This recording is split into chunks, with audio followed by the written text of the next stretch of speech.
Israel's infamy is expanding over its continuous deadly crackdown on Palestinians. For the first time in Spain, the parliament of one of the country's states has voted to endorse the Boycott, Divestment and Sanctions movement that pushes for banning Israeli-made products as a way of punishing Tel Aviv.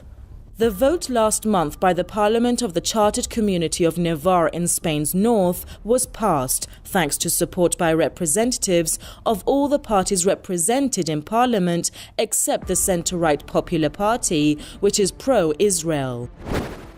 I think there is a big chance of other countries getting involved, but it seems to be the more independent-minded countries. Switzerland, for example, I think has recently voted to make it official policy to endorse the BDS campaign.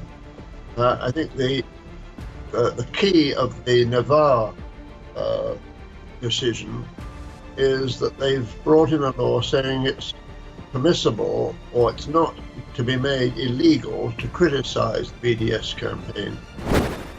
Rights groups and ordinary people are critical of Israel over its repression of Palestinians, but European governments are keeping largely silent on the issue. Now, unfortunately, in the countries where the Israeli lobby is more powerful, like Great Britain, they've already brought in laws which make it almost criminal to criticize Israel. In other words, what they do is if you criticize Israel, you're accused of anti-Semitism.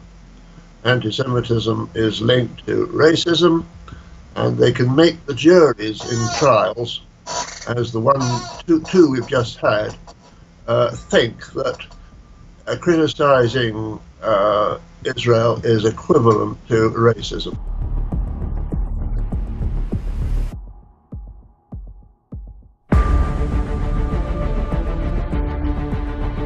Israel's crackdown on Palestinians has intensified over the past couple of months. Israeli troops have killed scores of them, mostly in Gaza. The victims fell to Israeli bullets while taking part in the Great March of Return rallies that are peaceful protests against Israel's dislodging of millions of Palestinians from their land since the regime's creation in 1948. The BDS movement is also part of the global push aimed at forcing Israel into stopping abusing the rights of Palestinians.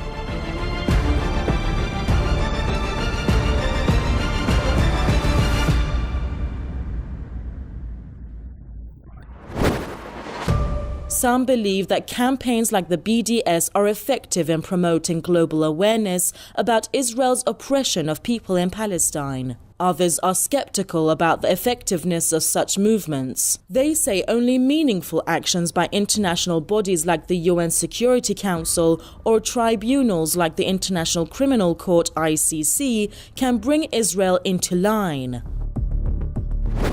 I think it's quite putting them in order of danger. I would say the next most dangerous thing is what I've just mentioned, the threat of legal action against Netanyahu and the high priests of the Israeli military establishment and political establishment and religious establishment.